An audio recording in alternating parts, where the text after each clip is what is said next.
रानी सुलेखा अपने महल के कक्ष में उदास बैठी हुई थी कि तभी रानी सुलेखा का पति राजा विक्रम कक्ष में आकर रानी सुलेखा से बोला। हाँ, क्या बात है? इस तरह से उदास क्यों बैठी हो सुलेखा? शायद मेरी किस्मत में हंसना लिखा ही नहीं है। ओफो, इस तरह की बातें क्यों कर रही हो? हमारे विवाह को 10 वर्ष हो चुके हैं, मगर अभी तक मैं आपको ना ही कोई पुत्र दे पाई और ना ही कोई पुत्री।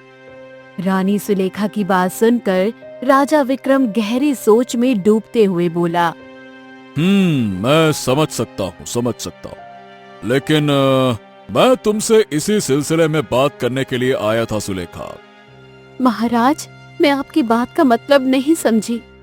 सुलेखा, हमारे महल के राजगुरु का भी यही कहना है कि अब मुझे कोई संतान तो हो ही जानी चाहिए, और हमारे विवाह को 10 वर्ष हो चुके हैं, तो हमें भी लगता है कि अब हमारी कोई संतान तो होनी चाहिए। इसीलिए अब हम सोच रहे हैं कि हमें दूसरा विवाह कर लेना चाहिए। राजा विक्रम की बात सुनकर रानी सुलेखा उदास होकर राजा विक्रम की ओर देखकर बोली। मैंने आपको कभी दूसरा विवाह करने से रोका है क्या? तुम हमें दूसरा विवाह करने से रोक भी नहीं सकती रानी सुलेखा। आप महाराज हैं और महाराज को आम मनुष्य से अलग तरह के अधिकार मिले हुए होते हैं, लेकिन क्या आप अपने शिकार करने के कार्यक्रम को रद्द कर देंगे? ये कैसी बातें कर रही हो रानी सुलेखा?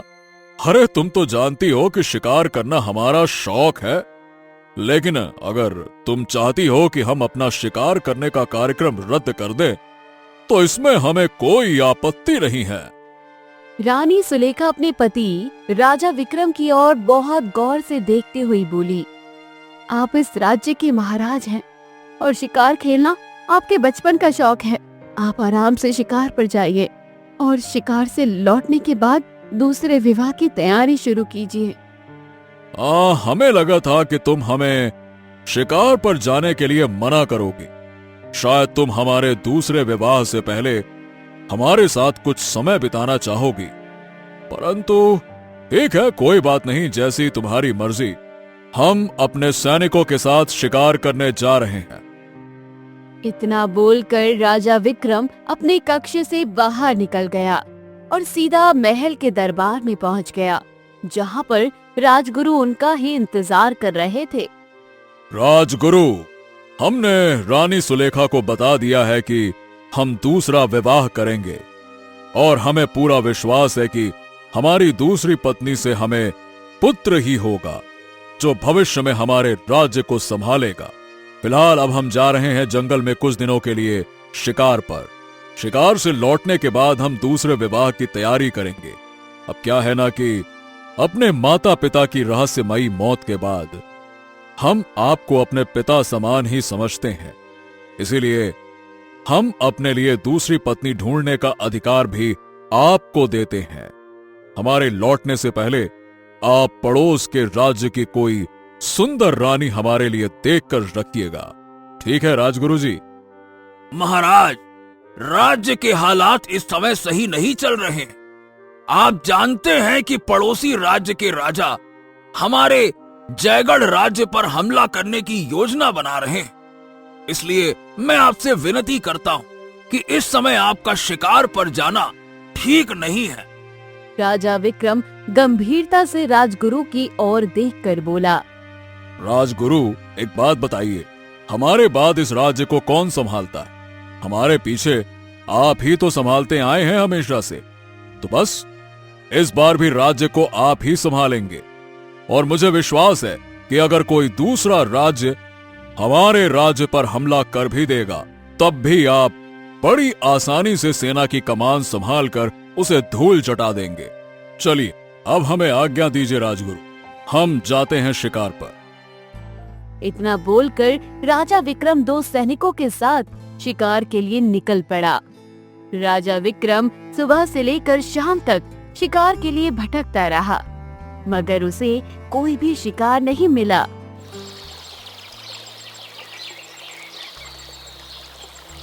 राजा विक्रम अपने घोड़े से उतरकर एक तालाब के किनारे बैठ गया। तभी एक सैनिक राजा विक्रम से बोला, महाराज, क्षमा चाहूंगा, लेकिन मुझे लगता है कि हमें वापस चलना चाहिए। तुम जानते हो सैनिक कि आज तक हम कभी भी खाली हाथ महल वापस नहीं गए। अरे जंगल में होने के बावजूद भी अगर हमने किसी जंगली जानवर का शिकार नहीं किया तो फिर मेरे राजा होने का क्या मतलब है? आपकी बात सही है महाराज, लेकिन आपने शायद ध्यान नहीं दिया, हम सब जंगल के काफी अंदर निकल आए हैं और यहाँ पर राजगुरु ने आने के लिए मना किया हुआ है। ये भी तो सोचिए महाराज। सैनिक की बात सुनकर राजा विक्रम चौंकता हुआ बोला, हाँ, बात तो तुम सही कह रहे हो, लेकिन एक बात और है जो तुम दोनों सैनिकों ने नहीं सोचा। कौन सी बात महाराज? अभी तक मुझे इस जंगल में एक भी शिकार क्यों दिखाई नहीं दिया? ऐसा इससे पहले तो कभी नहीं हुआ। राजा विक्रम ने इतना कहा ही था कि तभी उन तीनों के कानों में एक शेर की दहाड़ की आवाज टकराई, जिससे पूरा जंगल थर्रा उठा।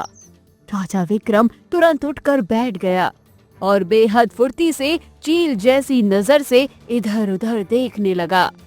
तभी एक सैनिक आहिस्ता से राजा विक्रम की ओर देखकर बोला, महाराज, महाराज, महाराज, वहाँ देखिए, वहाँ वहाँ, हाँ वहाँ, वो झाड़ियों के पीछे कोई शेर छुपा हुआ है। देखिए महाराज।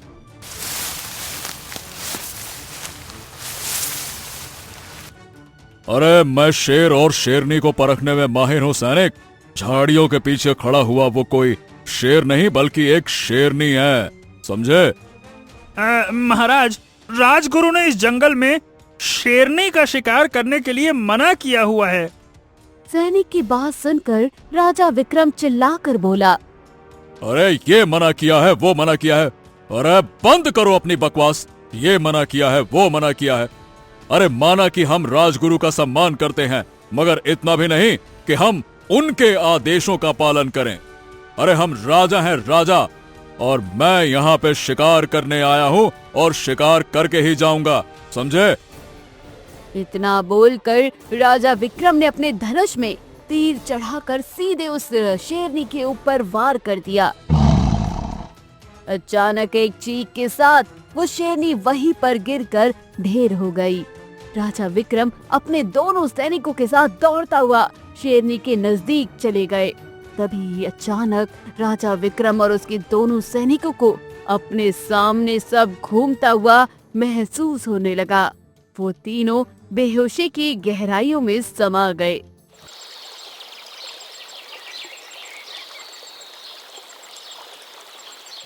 कुछ समय बाद राजा विक्रम ने देखा कि उसके दोनों सैनिक मृत अवस्था में झाड़ियों में पड़े हुए थे। राजा विक्रम अपने दोनों सैनिकों के शव को लेकर आश्चर्य से बोलते हैं, हाँ, ये क्या है? अरे इन दोनों की हालत तो ऐसी लग रही है जैसे मानो किसी जंगली जानवर ने इन दोनों को चीर फाड़ के रख दिया। अरे बाप रे, ये तो बड़ी अजीब बात है। बेहोशी में भी था, लेकिन हमें कुछ क्यों नहीं हुआ? तभी राजा विक्रम ने देखा कि जिस शेरनी का शिकार उसने किया था वो वहाँ से गायब थी। ये बड़ी अजीब बात है। जिस शेरनी का शिकार मैंने किया था वो शेरनी कहाँ गई?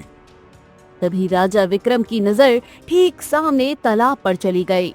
राजा विक्रम ने देखा कि उस तालाब के किनारे एक बेहद सुंदर कन्या बैठी हुई है। राजा को वो घूर रही थी। राजा विक्रम उस सुंदर कन्या के करीब जाकर बोला, कौन हो तुम और इस घने जंगल में क्या कर रही हो? मेरा नाम जानकी है, मैं जंगल में ही रहती हूँ। जंगल में रहती हो? तुम्हारे माता पिता कहाँ है? वो सब छोड़ो, वो तो अच्छा है कि मैं यहाँ पर समय पर आ गई, नहीं तो शेर तुम्हें भी चीर फाड़ कर खा जाता। तुम कहना क्या चाहती हो? पहले यहाँ से चलो, वो शेर अभी भी यहाँ आसपास टहल रहा है, हम दोनों की जान खतरे में है। जानकी राजा विक्रम को वहाँ से घनी झाड़ियों से ले जाते हुए जंगल में बनी एक झोपड़ी के अंदर ले गई। राजा विक्रम उस झोपड़ी को गौर से देखते हुए बोला, बड़ी अजीब बात है। तुम इस जंगल में अकेली रहती हो, तुम्हें डर नहीं लगता? कुछ समय पहले मेरे माता पिता भी मेरे साथ रहा करते थे, लेकिन वो दोनों कुछ समय पूर्व ही चल बसे। इसलिए मैं इस जंगल में अकेली रहती हूँ और मुझे इस जंगल से प्यार है, क्योंकि ये जंगल मेरा घर है। तुम जानती हो हम कौन हैं? जिस तरह के वस्त्र तुमने पहने हैं ना, उससे तुम कोई साधारण मनुष्य तो नहीं लगते। तुम जरूर किसी राजघराने के मालूम पड़ते हो। राजा विक्रम मुस्कुराते हुए बोला, हम हैं जयगढ़ के राजा महाराज विक्रम, और ये जंगल हमारे राज्य के अधीन आता है। ये सुनकर जानकी बुरी तरह से डर गई और राजा विक्रम से क्षमा मांगते हुए बोली, मुझे क्षमा कीजिएगा महाराज, मुझे नहीं पता था कि आप महाराज हैं। मैं आपसे पता नहीं कितने बुरे तरीके से बात कर रही थी। हाँ, ठीक है ठीक है ठीक है, तुम्हें हमसे क्षमा मांगने की कोई आवश्यकता नहीं है। बस कृपया करके मुझे माफ कर देना महाराज। वैसे महाराज, आप जंगल में क्या करने के लिए आए थे? हम अपने सैनिकों के साथ जंगल में शिकार करने के लिए आए थे, और हमने एक शेरनी का शिकार भी किया, उसके ऊपर तीर चलाया। शेरनी हमारी आंखों के सामने घायल होकर चीखती हुई जमीन पर गिर पड़ी थी, मगर हम और हमारे 2 सैनिक जैसे ही वहां पहुंचे तो हम तो अचानक से बेहोश ही हो गए, और आंखें खोलने पर हमने देखा कि वो शेरनी गायब थी और हमारे दोनों सैनिक बड़ी ही बुरी अवस्था में, यानी कि मृत अवस्था में मरे हुए पड़े थे। अजीब बात है महाराज, जब मैं उस स्थान पर आई तब मैंने केवल आपको बेहोश देखा था और एक शेरनी को आपके ऊपर आपको बुरी तरह से घूरते हुए देखा था। ये सुनकर राजा विक्रम चौंकते हुए बोले, तो क्या उस समय हमारे सैनिक जीवित थे? नहीं महाराज, जब मैं उस स्थान पर पहुंची तो आपके दोनों सैनिक मर चुके थे, केवल आप ही बेहोश पड़े हुए थे और वो शेरनी आपको बुरी तरह से घूरे जा रही थी। तभी मैं हाथ में जलती हुई मशाल लेकर वहां पहुंच गई। शेर और शेरनी आग से बहुत डरते हैं ना महाराज, इसलिए वो आग से डरकर भाग गए। उसके भागते ही मैं तालाब के किनारे बैठ गई और तभी अचानक आपको होश आ गया। राजा विक्रम मंत्रमुग्ध अवस्था में जानकी को ये बात करते हुए देखे जा रहा था। सच तो ये था कि वो पहली ही नजर में जानकी की सुंदरता पर मर मिटा था। अचानक राजा विक्रम जानकी की ओर देखकर बोला, हम शिकार से लौटने के बाद दूसरा विवाह करने वाले थे, लेकिन तुम्हें देखकर हमने ये निश्चय कर लिया है कि हम तुमसे ही दूसरा विवाह करेंगे। बताओ, क्या तुम हमसे विवाह करोगी?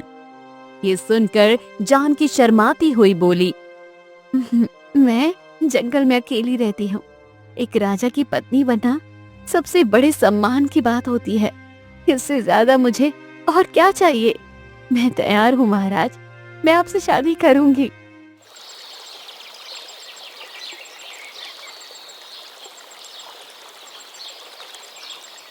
राजा विक्रम जानकी को राजमहल ले आया। राजमहल में राजा विक्रम के साथ सुंदर स्त्री को देखकर उसकी पत्नी सुलेखा चौंकते हुए बोली, आप तो जंगल में शिकार करने 2 सैनिकों के साथ जंगल में गए थे, वो कहाँ हैं? और ये सुंदर लड़की कौन है? फिर राजा विक्रम अपनी पत्नी सुलेखा को सारी घटना बताते हैं। हाँ रानी सुलेखा, अगर ये सुंदर कन्या नहीं होती ना तो वो शेरनी हमें भी मारकर खा जाती। महाराज, आप इस राज्य के राजा हैं, आप एक साधारण कन्या से विवाह कैसे कर सकते हैं, और वो भी जंगलों में रहने वाली मामूली सी लड़की से? तभी राजा विक्रम क्रोधित होकर अपनी पत्नी सुलेखा से बोला, अपनी जबान को लगाम दो सुलेखा, तुम्हारे सामने जो सुंदर कन्या खड़ी है वो मेरी पत्नी बनने वाली है, और ये मत भूलो कि जब हमने तुमसे विवाह किया था तब तुम भी एक साधारण लड़की थी, तुम कोई राजकुमारी नहीं थी। और तुम्हारे लिए आश्चर्य की बात यह है कि तुम भी जंगल की सीमा में रहती थी, समझे? इतना बोलकर राजा विक्रम जानकी को लेकर वहां से चला गया।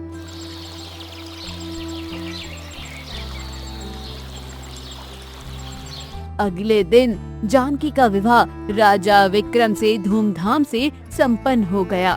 समय ऐसे ही बीतता रहा। 1 वर्ष के बाद जानकी ने एक सुंदर पुत्र को जन्म दिया। सुंदर पुत्र की सूचना पाकर राजा विक्रम प्रसन्न होते हुए राजगुरु की ओर देखकर बोला, अरे वाह वाह वाह, क्या बात है। अरे ये तो बहुत खुशी का मौका है राजगुरु। अरे सारे राज्य में ऐलान करवा दो कि कुछ ही समय में सारे राज्य में शाही दावत का इंतजाम किया जाएगा। ये तो बहुत खुशी की बात है, जिसका हमें इंतजार था आखिरकार वो हो गया। राजगुरु गंभीर लहजे में राजा की ओर देखकर बोले, महाराज, मुझे भी आपके पुत्र होने की खुशी है, परंतु मैं देख रहा हूँ कि जब से आपने दूसरा विवाह किया है तब से आपका ध्यान राज्य की ओर बहुत कम हो गया है। आप कहना क्या चाहते हैं राजगुरु? साफ साफ बोलिए। महाराज, पिछले 1 वर्ष से राज्य में रहस्यमयी तरह से हत्याएं हो रही हैं। ये सुनकर राजा विक्रम बुरी तरह से चौंकते हुए बोला, क्या? अगर ऐसी बात थी तो आपने मुझे ये पहले क्यों नहीं बताया? जरा याद कीजिए महाराज, आप 1 वर्ष से राज दरबार में बैठे ही नहीं हैं और ना ही आपने प्रजा की कोई गुहार सुनी है, तो भला मैं आपको कैसे बताता? आप चिंता मत कीजिए राजगुरु, हम कल ही एक महत्वपूर्ण बैठक बुलाते हैं और उसमें इस गंभीर मुद्दे पर चर्चा करेंगे। ठीक है, चलिए हम जाते हैं अब। इतना बोलकर राजा विक्रम वहां से चला गया।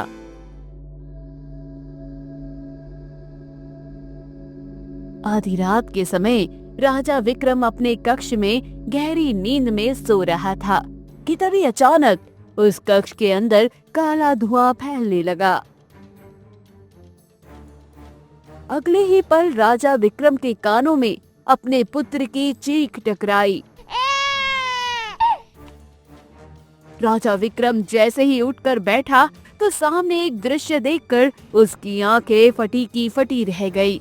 राजा विक्रम ने देखा कि उसके सामने एक भयानक औरत खड़ी हुई उसे घूर रही थी और उसका पुत्र जमीन पर मृत अवस्था में पड़ा हुआ था। उसकी पत्नी जानकी गायब थी। अचानक वो भयानक औरत काले धुएं में परिवर्तित होकर वहां से गायब हो गई। उसके गायब होते ही राजा विक्रम के कक्ष का दरवाजा खुल गया।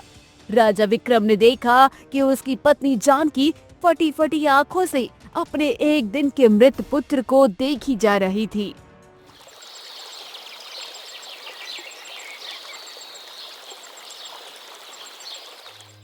अगले दिन राजा विक्रम अपने महल के दरबार में अपने सिंहासन पर बैठकर राजगुरु से बोला, हाँ, राजकुमार केवल 1 दिन के थे और उनकी हत्या कर दी गई। अरे हमने स्वयं अपनी आंखों से एक बड़ी ही भयानक औरत को देखा जो बड़ी ही फुर्ती से काले धुएं में परिवर्तित होकर गायब हो गई और उसके अगले ही क्षण रानी जानकी कक्ष में आई। ये तो बहुत ही गंभीर विषय है महाराज। इससे पहले राज्य में रहस्यमयी तरह से हत्याएं हो रही थी, मगर अब तो राजकुमार की भी हत्या हो गई। हमें चुप बैठने के बजाय कोई न कोई उपाय खोजना होगा महाराज इस समस्या का। अरे हमारी तो समझ में नहीं आ रहा कि क्या करें।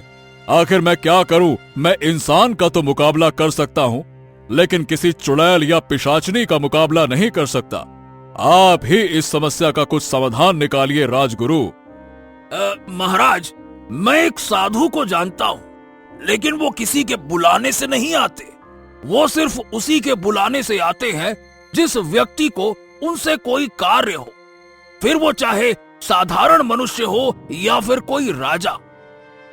ठीक है, तो हम खुद चलकर उन साधु महाराज के पास जाएंगे। आप बताइए वो मुझे कहाँ मिलेंगे? महाराज, महल से कुछ दूरी पर घने जंगल के बीच एक बेहद प्राचीन पीपल का पेड़ है। वो हमेशा उसके नीचे ही बैठकर तपस्या में लीन रहते हैं। राजा विक्रम उसी समय पीपल के वृक्ष के पास चला गया। उसने देखा कि एक साधु आंखें बंद किए हुए बैठे थे। अचानक वो आंखें खोलकर राजा विक्रम की ओर देखकर बोले, तुमने आने में बहुत देर कर दी राजन। काश कि तुम कुछ वर्ष पहले आ जाते तो इतना कुछ नहीं होता। ये सुनकर राजा विक्रम चौंकते हुए बोला, अब मैं आपकी बात का मतलब नहीं समझा साधु महाराज। समझने और समझाने का समय बीत चुका है। अगर आप आज मुझसे मिलने के लिए नहीं आते तो विश्वास कीजिए कि आज की रात आपकी आखिरी रात होती। अब चलिए मेरे साथ, आइए। फिर राजा विक्रम साधु महाराज को अपने साथ महल ले आया। राजमहल के राज दरबार में कदम रखते ही साधु राजा विक्रम की ओर देखकर बोले, तुम्हारे महल के अंदर एक डायन का वास है। ये सुनकर राजा विक्रम बुरी तरह से चौंक पड़ा और साधु महाराज की ओर देखकर बोला, ये आप कैसी कैसी बातें कर रहे हैं साधु महाराज? डायन का वास, वो भी हमारे महल में? हाँ राजन, मैं बिल्कुल सही कह रहा हूँ। क्या तुमने कल रात एक बड़ी ही भयानक शक्ल वाली औरत नहीं देखी? अब हाँ साधु महाराज, देखी थी। तभी राजगुरु साधु की ओर देखकर बोले, साधु महाराज, आपकी बात बिल्कुल सही है। इस महल में एक डायन का ही वास है और मुझे पूरा शक है कि वो डायन कोई और नहीं बल्कि महाराज विक्रम की दूसरी पत्नी रानी जानकी है। हाँ। अपनी हद में रहिए राजगुरु। आप जानते हैं कि आप क्या बकवास कर रहे हैं? क्षमा चाहूंगा महाराज, लेकिन मैं बिल्कुल सही कह रहा हूँ। रानी जानकी जब से यहाँ पर आई हैं, तब से ही इस राज्य में रहस्यमयी हत्याओं का सिलसिला शुरू हो गया है। और आपने स्वयं मुझे बताया कि जब आपने भयानक औरत को देखा, उस समय रानी जानकी अपने कमरे में मौजूद नहीं थी और उसके गायब होते ही, यानी कि वो जो धुआं आपको दिखाई दिया, काला धुआं, उसके गायब होते ही वो अचानक से कक्ष में आ गईं। हाँ, बताइए इस बात का क्या संकेत मिलता है? तभी साधु रहस्यमय अंदाज में राजा विक्रम की ओर देखकर बोले, राजन, अपनी दोनों पत्नियों को यहाँ तुरंत बुलाओ। तुम्हारी दोनों पत्नियों में से एक डायन है, बुलाओ। कुछ ही देर में राजा विक्रम की दोनों पत्नियां रानी सुलेखा और रानी जानकी साधु के सामने खड़ी हुई थी। साधु उन दोनों की ओर देखकर रहस्यमय अंदाज में बोले, तुम में से कोई भी डायन हो वो मुझे अभी बता दे। अगर मैं स्वयं बताऊंगा तो फिर जलाकर भस्म कर दूंगा। जल्दी बोलो। आप ये कैसी बातें कर रहे हैं साधु महाराज? अपनी हद में रहिए। तभी साधु महाराज चीखते हुए राजा विक्रम से बोले, तुम्हारी दोनों पत्नियों में से एक पत्नी डायन है और उस डायन पत्नी का नाम है रानी सुलेखा। ये सुनकर राजगुरु और राजा विक्रम बुरी तरह से आश्चर्य में पड़ गया। तभी अचानक साधु ने अपनी पोटली से शमशान की राख निकाली और रानी सुलेखा के ऊपर फेंक दी। अचानक रानी सुलेखा का चेहरा बेहद भयानक हो गया। रानी सुलेखा का भयानक चेहरा देखकर राजा विक्रम बुरी तरह से चौंक पड़ा, क्योंकि ये वही भयानक चेहरा था जो उसने कल रात देखा था। अगले ही पल रानी सुलेखा के शरीर में आग लग गई और कुछ ही देर में जलकर वो राख बनकर हवा में उड़ गई। तभी साधु रहस्यमय अंदाज में राजा विक्रम की ओर देखकर बोला, महाराज, रानी सुलेखा एक डायन माँ की पुत्री थी जो जंगल की सीमा में रहती थी और जिस समय आपने उसे देखा उस समय वो एक सुंदर रूप में थी। आपकी डायन पत्नी को पहली नजर में ही आपसे प्रेम हो गया था और आप भी उसके प्रेम जाल में फंस गए थे। आप उसे पत्नी बनाकर अपने महल में ले आए, लेकिन दुर्भाग्य से उसकी कोई संतान नहीं हुई। जब आपने उससे दूसरे विवाह की बात की तब वो अंदर ही अंदर बुरी तरह से जल गई और आपसे बदला लेने की ठान ली उसने। क्योंकि वो इंसान नहीं, एक डायन थी, इसीलिए उसने आपसे शिकार पर जाने के लिए कहा। जब आप शिकार पर गए तब आपने वहां पर एक शेरनी देखा। वो शेरनी कोई और नहीं बल्कि आपकी डायन पत्नी सुलेखा थी, जो शेरनी के रूप में आपको मारना चाहती थी। लेकिन सौभाग्यवश आपकी दूसरी पत्नी रानी जानकी हाथ में मशाल लिए हुए उसके पास पहुंच गई, तो वहां से वो भाग गई, क्योंकि शेरनी के रूप में वो उसका कुछ बिगाड़ नहीं सकती थी। फिर आप जानकी को अपनी पत्नी बनाकर महल ले आए, तो आपकी पहली पत्नी यानी कि सुलेखा, डायन पत्नी, सिर्फ आपके पुत्र होने का इंतजार कर रही थी। पुत्र होने के पश्चात ही उसने उसे मार डाला। अगर आज मैं इसे नहीं मारता तो वो आपको भी मार देती, और तो और आपके माता पिता की हत्या भी आपकी पहली पत्नी ने ही की थी, क्योंकि वो उसका रहस्य जान गए थे। इसीलिए मैंने आपसे कहा था कि अगर आप कुछ वर्ष पहले आ जाते तो आपके लिए ज्यादा बेहतर होता। इसका मतलब जब महाराज ने दूसरा विवाह किया तब वो जानबूझकर प्रजा में दहशत फैला रही थी। हाँ, ताकि सारा का सारा शक महाराज की दूसरी पत्नी रानी जानकी पे जाए। हाँ, आपने बिल्कुल सही कहा राजगुरु। चलिए अब मुझे आज्ञा दीजिए। इतना बोलकर साधु महाराज वहां से चले गए।